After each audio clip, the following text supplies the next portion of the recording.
নারী নির্যাতনের মামলায় আলোচিত কন্টেন্ট ক্রিয়েটর হিরো আলমকে গ্রেফতার করেছে পুলিশ। গ্রেফতারের পর তাকে আদালতে হাজির করা হয়েছে। বৃহস্পতিবার দুপুরে বগুড়া থেকে তাকে গ্রেফতার করা হয়।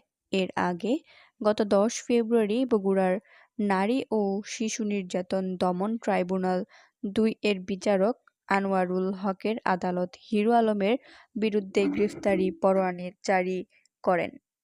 মামলার অভিযোগে বলা হয়েছে, সাদিয়া রহমান মিথিলাকে নায়িকা বানানোর আশ্বাস দিয়ে প্রতারণামূলকভাবে বিয়ের প্রলোভন দেখান হিরো আলম।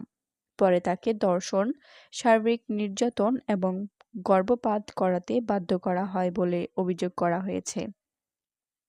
এই অভিযোগ অস্বীকার করায় ২০২৫ সালের ২১ এপ্রিল নারী ও শিশু নির্যাতন দমন আইনে তার বিরুদ্ধে মামলা দায়ের করেন ভুক্তভোগী। মামলাটি তদন্ত করে পুলিশ ব্যুরো অব ইনভেস্টিগেশন প্রাথমিকভাবে অভিযোগের সত্যতা পেয়েছে বলে জানা গেছে। পরে আদালত অভিযোগে আমলে নিয়ে তার বিরুদ্ধে গ্রেফতারি পরোয়ানা জারি করেন। সেই পরোয়ানার ভিত্তিতেই হিরো আলমকে গ্রেফতার করা হয়।